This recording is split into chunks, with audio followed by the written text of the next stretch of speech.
Viewing life from a hearse, it could be worse. Laugh, think, and cry with the country undertaker. This is Bruce Goddard, and you're listening to the View from a Hearse podcast. I want to wish all of you a very happy Thanksgiving. Thanksgiving Day 2022. I can't think of a better guest to be on this podcast on Thanksgiving Day than my friend Ed Grisamore. Many of you will know that Ed Grisamore wrote an article for many years, ended up being a human interest article. He was in sports. He did all kind of stuff. He's a journalist. He's written 10 books, but he wrote these articles regularly. He was a daily part of my life. On Thanksgiving Day, his articles would cause everyone just to swallow hard and think and be just a little more grateful for whatever you had. He's a wordsmith if there ever was one. So, Ed, thank you for jumping on here on this Thanksgiving Day. I hope some people will listen to this after they've already had the turkey, but some of them will be listening to it on Thanksgiving Day. So thank you for joining here. Well, thank you, Bruce, for having me back on. It's an honor to be on your podcast. Really enjoy listening to it, and I was very honored when you asked me earlier this year to be on. And you know, you have a great thing going. Ed, like me, has recently retired. We're going to talk about how he's reinventing himself in his retirement. But Ed, I guess in talking to you, the first thing that comes to my mind is I am grateful for our friendship. I look back, I think it was about 25 years ago that you and I met, and I've just felt a kindred spirit towards you. You're like a brother. And I'm grateful for that this Thanksgiving Day. You look at how things just happen. You know, things happen for a reason. You know, I believe that God puts us in places where we meet people. And I go back and I think, oh, well, I never would have met that person had it been not for another person kind of putting me in that position where I did meet them. Isn't that the truth? You know? Yeah. Harley Bowers was the sports editor of the Telegraph for many years, and he invited me to joined the Macon Lions Club, and through that Lions Club, I met people who were they were contacts, of course, but they became friends, and I still stay in touch with many of them. But if Harley had not asked me to be, to join the Macon Lions Club, I never would have been at the Macon Lions Club that day that you spoke. And I was so interested in your message and chased you down in the parking lot and asked you if you had ever had a story written about you. And you said no. And then ended up on your front porch at the funeral home there in Reynolds. And for a long friendship came out of that. Yeah, and you put me on the map. I can tell you that. That article, I think, was on the front page of the paper. And I started getting speaking engagements like crazy because you had a lot of readers. Macon Telegraph, for you folks from other states, is a daily paper. Back then, people actually read the newspapers, and it was all over Central Georgia. I don't know how many readers you had, what the circulation was, Ed, but I know it was the main paper in Central Georgia for sure. You came from a wonderful family, and I know you're grateful for your family on this Thanksgiving Day. When we get this age, and the age we're getting, and you start looking back on your life, that stuff becomes more important. Not only your parents, but your siblings. Just talk about them just a minute and the influence they had on you. Well, my dad was a doctor, and he instilled in me the value of hard work. And he was a very smart man. And I take the life lessons that, he instilled in me and use them, apply them in my life every day. My mother gave me the gift of reading. She insisted on taking us to the library and always having books in the house. And she read to us when my dad was in Vietnam for a year, and we would crawl up in the four-poster bed with her, and she would read us stories. She also had a wonderful outgoing personality, the gift of gab. And I think I kind of inherited that from her as well. And the oldest of five children, I always say I'm the favorite child. But, we're very close. And, now that I'm been married for 40 years. I celebrated my 40th anniversary this past summer, and have 3 sons, just like you do, Bruce. Yep. And I don't have as many grandchildren, but I have 4 grandchildren. They're coming, though. I can tell you that. It looks like to me. Yes, it's this is the greatest thing, and I think you're right. As you get older, the things that you appreciate are those kind of things. It's not about the stuff. I tell my wife all the time, I'd rather spend the money making memories than just have a piece of furniture over here in the corner. So that's what we try to do.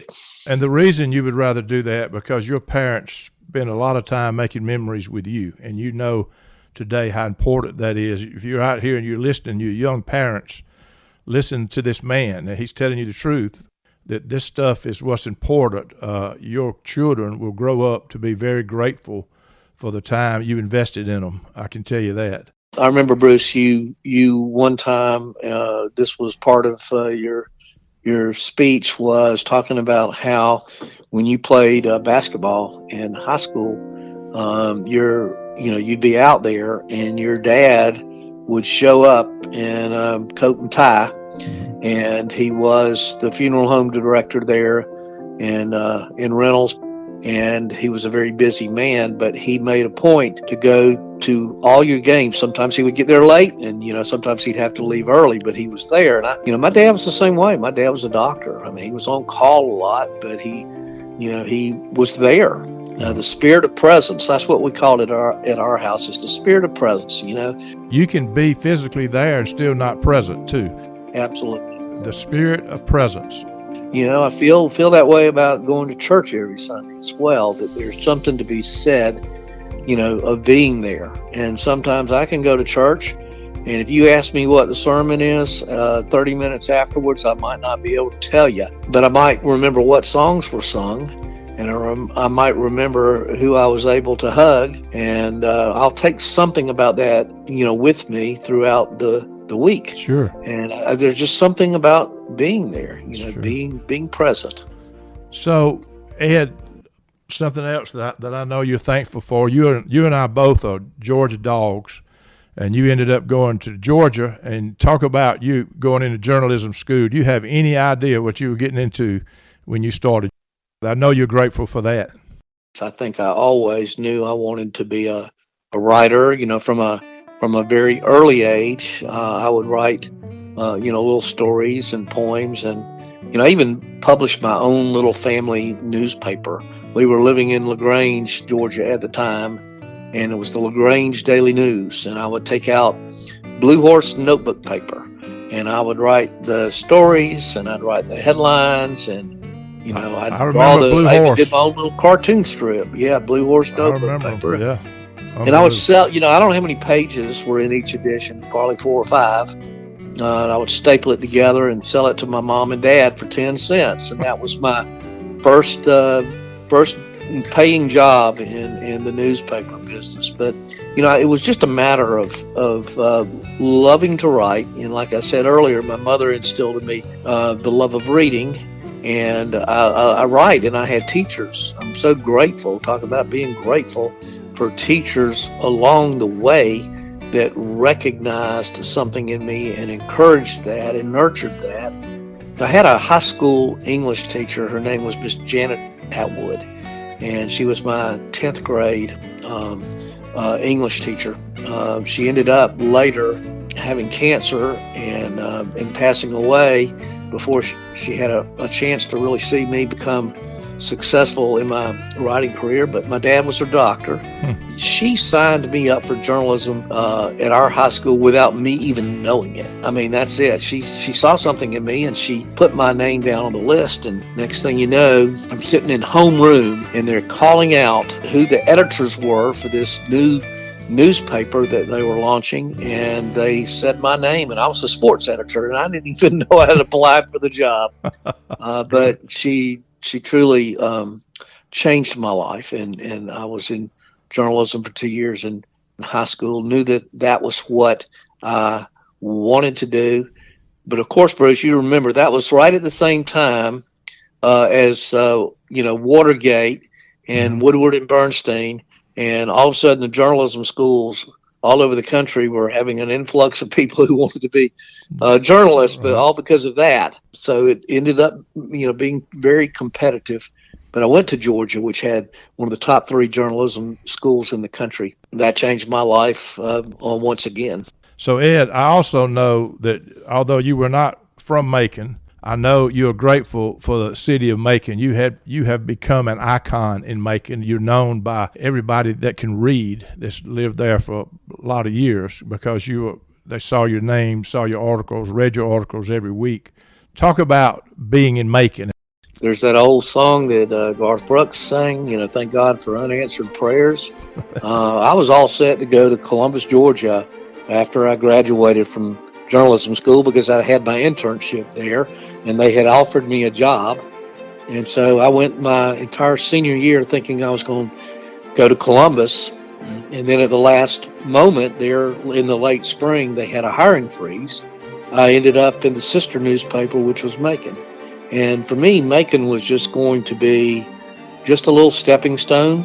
I mean, I had my sights set on, brighter lights and bigger cities. And my plan was sort of 3 years in Macon, and then I was going to move on to Charlotte or Lexington or Tallahassee. I was writing sports, so I was interested in one of the college towns, and it was still staying in the Knight Ridder. But there was something about Macon. And then I met my wife, who was an only child, and very close to her parents. And so I tell people when I married her, I married Macon. But that's been a good thing because, Macon is a great place to raise a family. And I just stayed here. I had opportunities to go other places, and I just stayed here. It's been very good for me. This wife he's talking about is Delinda. They make quite a pair, I can tell you that. She's a wonderful lady. She and Ed really have made an impact in Macon together. Ed, talk about the Macon Telegraph, and I know things have changed now. You had a wonderful career there. You visited a lot of people. You started with sports, you ended up doing other stuff, but you met a ton of people going and chasing articles. I know that was a wonderful time in your life, and I know you're grateful for that experience at the Telegraph. Like you said, I started out as a sports writer, and I was a sports writer for 18 years.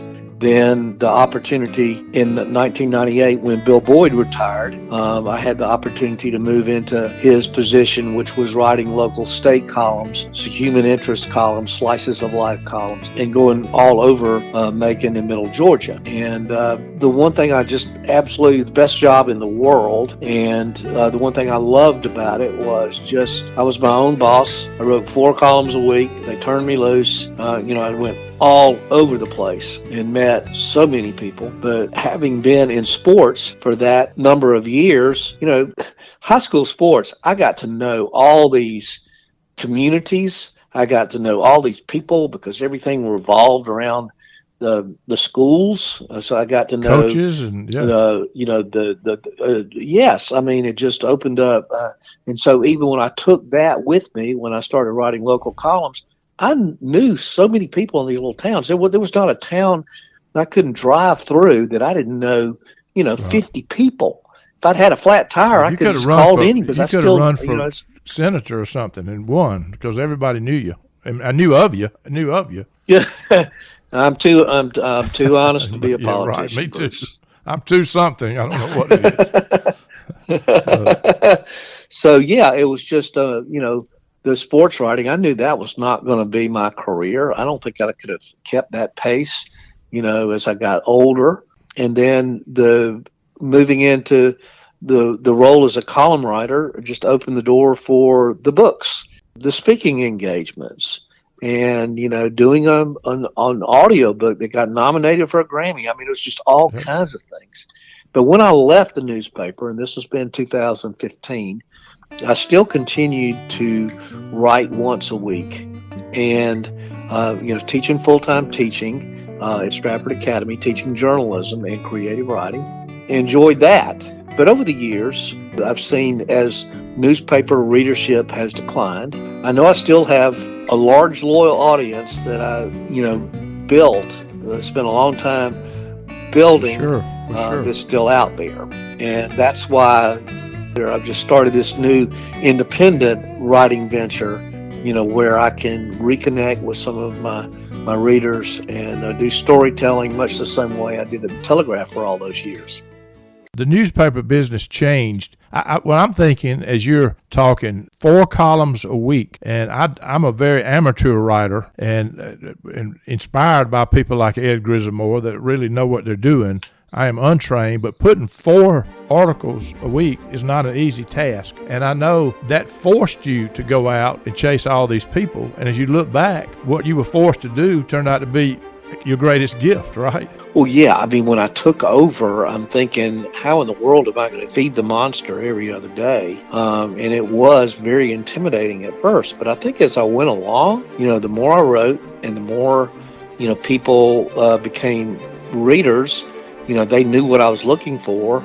And I started getting, letters and emails and phone calls from people. I would write about somebody, and next thing I know, my phone's ringing, and it caused somebody to think of somebody else that they wanted me to write about. So I had a long list of stories.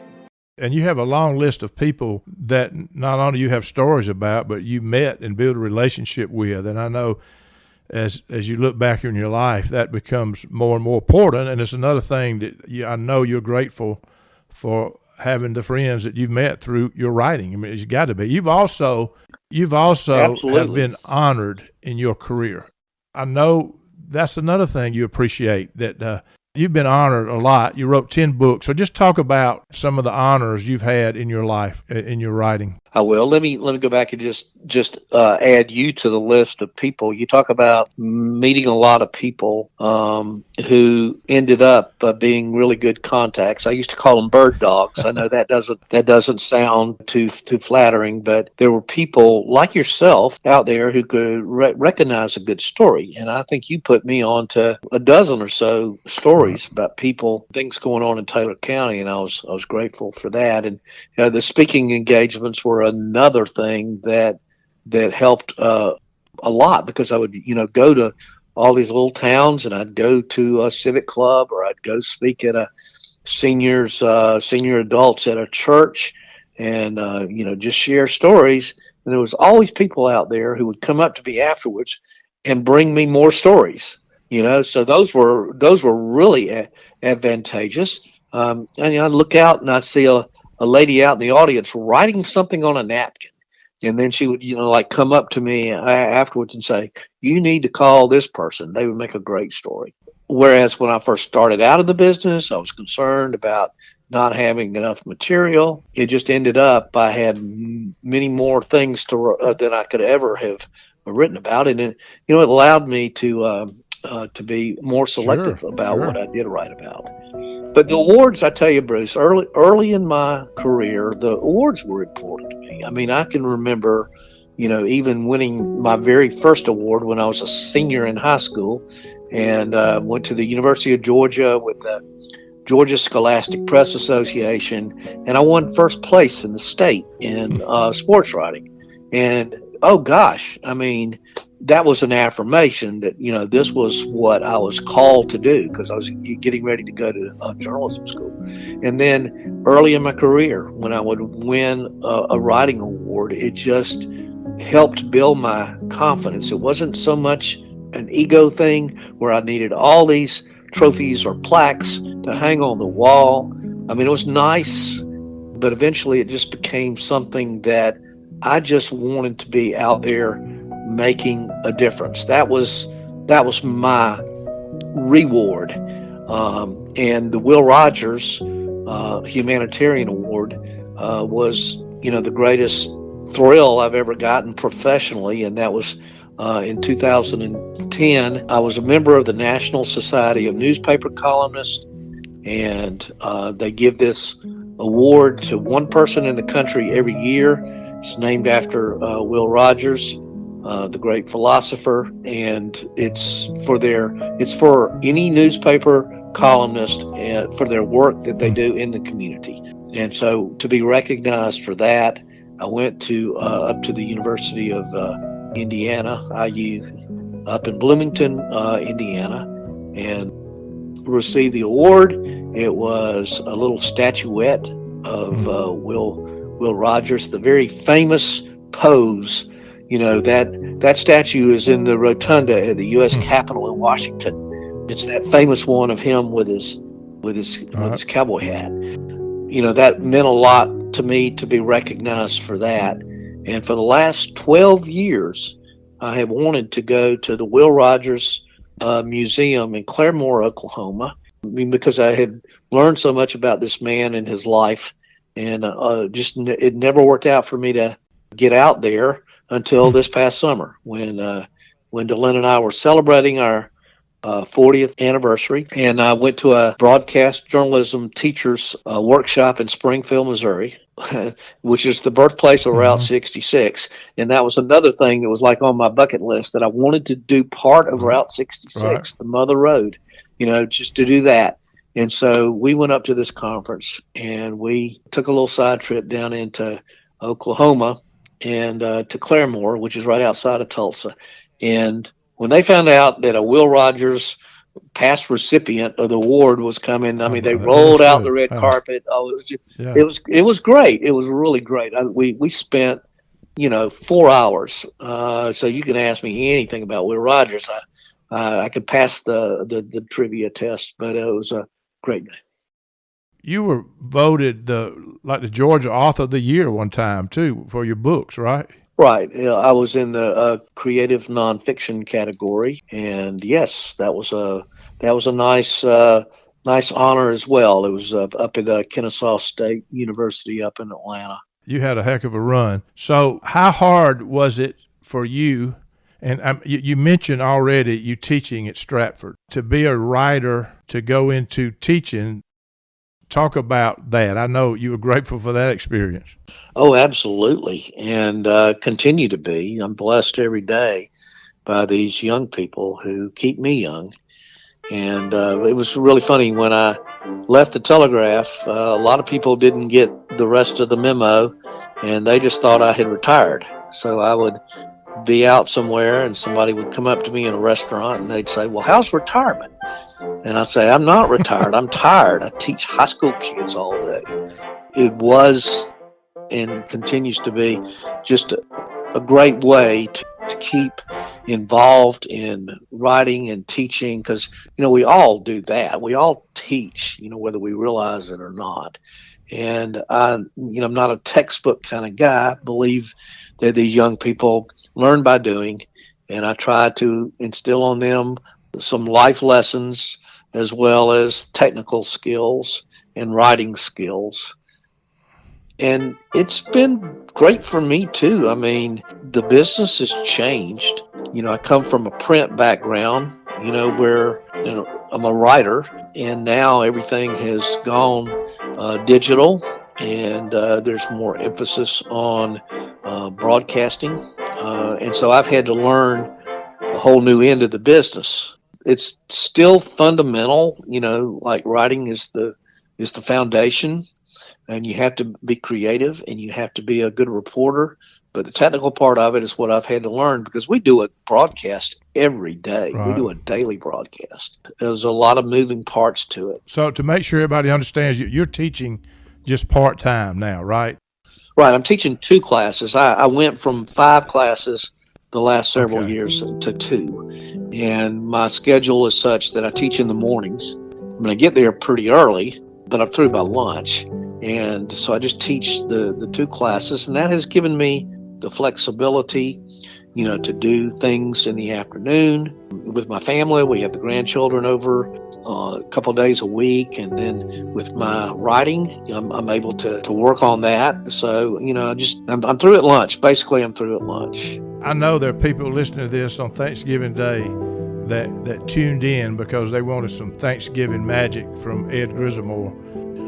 Well, I think the tradition of writing that Thanksgiving column, which I don't even know what year this is that I've done it, actually borrowed the idea from Furman Bisher, who was a sports writer, for the Atlanta Journal for many years. He would write a Thanksgiving column every Thanksgiving about what he was thankful for, and it involved sports. So I actually started it when I was a sports writer, and I learned to appreciate the little things. Everybody tends to look at the big picture, but if you look at the little things and be appreciative of them, that they all add up to the big things. So I carried that with me from sports, and when I started writing the local state column, continued to write it and still write it. And I just, all throughout the year, I just, I make notes about things that I'm grateful for. If all through the year you just make notes of things you're grateful for, you'll be a much more grateful person. I need to do that for sure.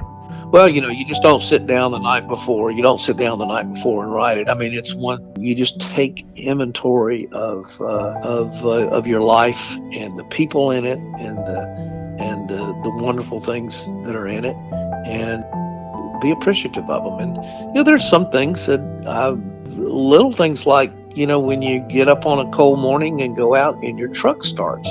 I mean, that's great. That's a great way to start the day. You don't want to start the day with a dead battery. So just be grateful for that. And, there are, people that I meet. There are people that are saints in my life that I want to recognize. There are, I call them just guardian angels out there, just kind of, watching over me. And those are the things that that I try to continue to write about and share with others, because it's not about me; it's a shared experience. I think when I write about something, people tend to look inward and find those things in their own lives to be grateful for. I know I've had a lump in my throat many times reading your Thanksgiving Day articles. And I suppose you're going to be writing one this Thanksgiving, right? I am. There are a couple of things that make the list every year. Like, I'm thankful that I'm not a butterball turkey on Thanksgiving Day. Yeah. And for many years, I was thankful that I had gone for the whole year without hitting a deer out on the highway. I reflected it in my batting average that I was batting .000 against hitting a deer. And then one day I did hit one, and I had to cut that thing out. I had a long record there, but it got snapped.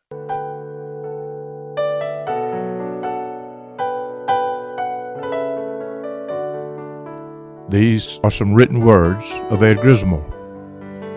For these things I am thankful.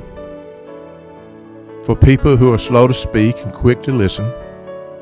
For instruction manuals that are not written in 4 different languages. For being born and raised in the South with no desire to live anywhere else.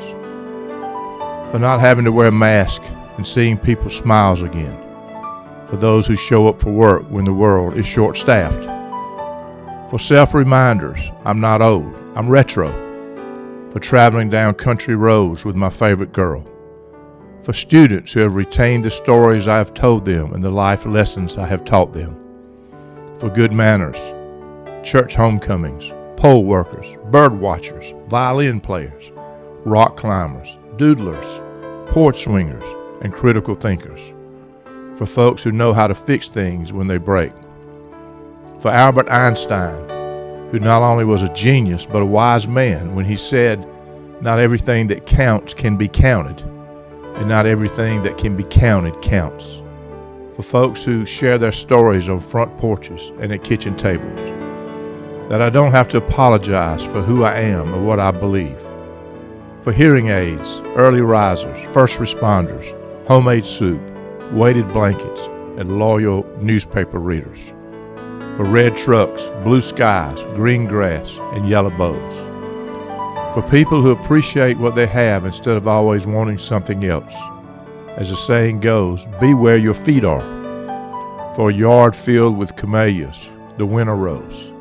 For the poetry of Carl Sandburg, one of my favorites, who wrote, "Love with little hands comes and touches with 1,000 memories and asks you beautiful, unanswerable questions." That I can still whistle the theme song from the Andy Griffith Show. For drama-free days, comfortable shoes, lemon drops, summer adventures, and autumn leaves, especially the ones I don't have to rake. For Driftwood Beach on the north end of Jekyll Island, one of the most photogenic places on the coast, that I was able to watch my 6-year-old granddaughter read to my mother, her great-grandmother, from the pages of the first grade book my mom read from when she was the same age in 1934. For college football game days and cross fingers, my alma mater will still be at the top at the end of the season.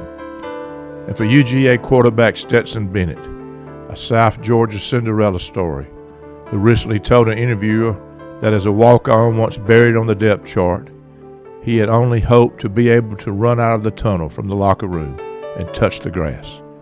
That many of the great rock bands from the 60s and 70s are still touring and boomers are turning out for their concerts.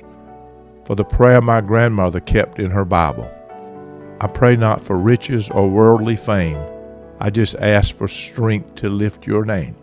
If a friend has a need or a burden to bear, help me to be there to show that I care. Help me to be all you want me to be. Let others see Jesus living in me. For Delinda, Ed, Grant, Jake, Summer Sterling, Brewer, Sterling Gray, Jenny Pope, Bennett, and Mama Charlie. For absent friends and guardian angels. For all your blessings too. And may I add to Ed's Euro list today, for Ed Grisamore, who has figured a way to reinvent himself from a pencil and pen writer to one with a platform on a digital stage that will allow all of us to read him now and in the future at a click of a button, and who has a gift to make us all pause and to think and to be grateful. Ed, I know you were a fixture in the Macon paper. Everybody knew you. Things have changed. Not nearly many people subscribe to a written paper. You're not writing for the paper at all now, are you? Are you doing anything? No, I stopped writing for the paper in May, and I sort of took a sabbatical from writing for a while, knowing that I did want to get back into it. And I also knew that I was going to be starting part-time teaching. I wanted to kind of get settled in with that to kind of see actually how much time I would be able to devote to it with my new schedule. And then I realized I could do this, and I could do it well, and I could do it, I'd like to say as many as three times a week. I mean, I was writing 4 columns before, but I'm writing all the time, Bruce. I mean, I wake up in the morning, and you probably like the same way. My wife says my mind never stops. I mean, I just, I'm always, when I'm not writing, I'm thinking about what I'm going to write.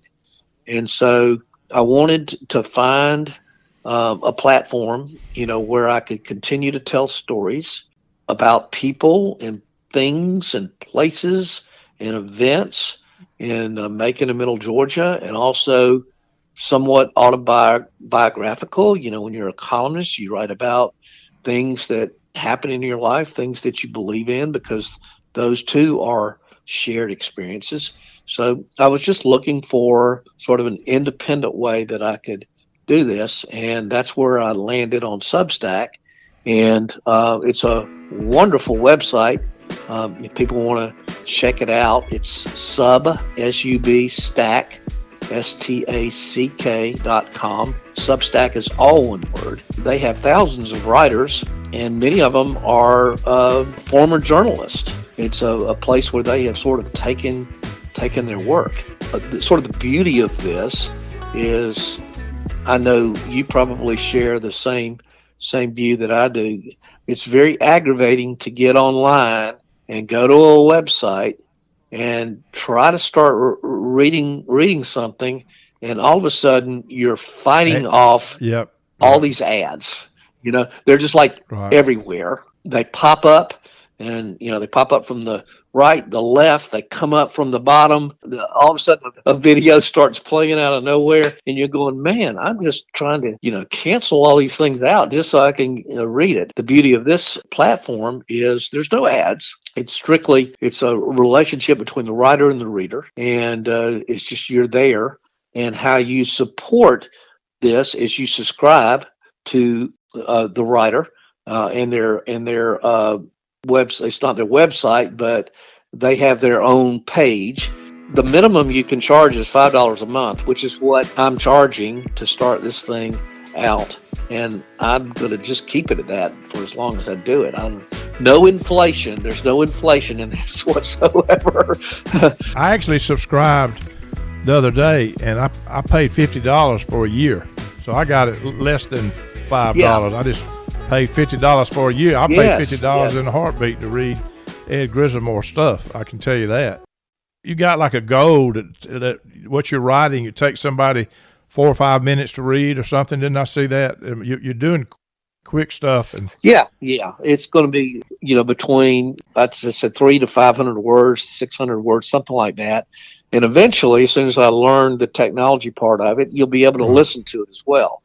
So, in other words, if it's a 500 word story, there'll also be audio on there narrated in my voice, and you can just listen to it. There's also the opportunity to do videos and a podcast. I hope to start my own podcast at the start of the year, and we'll get this thing going. I started it on November 1st, which was my father's birthday, so I did it in memory and in honor of him, and started out the first week just offering it free, so people could kind of see what it was like. And now, I guess about a week and a half ago, went to paid, so you can view part of the story to kind of get you into it, and hopefully it's intriguing enough to make you want to read the rest of the story. And you have to be a paid subscriber for that. But like I said, $5 for a month. You can't even buy 2 New Way chili dogs for that. So, we're going to get it going, and it's going to be a great thing. And it's really re-energized me as well with my writing. I mean, sitting up here right now in my study, about to sit down and write something on, Mr. Bob Dickey, who passed away yesterday, and of course had a real nice friendship with Mr. Bob. I actually spoke over at Carlisle Place a couple of years ago, and he was there, and I had a really good conversation with him afterwards. So that's great. I know that will be great. That's what he does, folks. He writes about real people, real things going on, and he pulls your heartstrings. He makes you think. When you see his Thanksgiving stuff, as we're celebrating Thanksgiving, I don't think that's one article I never missed, and I don't think many people in Central Georgia missed it. It was just always, like he said, the little stuff, but you would leave with a lump in your throat after reading it. So this is Ed Grisamore I'm talking to, folks, formerly from the Macon Telegraph. He's a writer extraordinaire. He's a wonderful communicator. He's been a great friend to me for many years. And Ed, thank you for joining us here, and I hope you have a happy Thanksgiving. You and Linda and your boys and grandchildren have a happy Thanksgiving, and all of you listening, you have a happy Thanksgiving today. Viewing life from a hearse, it could be worse. Laugh, think, and cry with the country undertaker.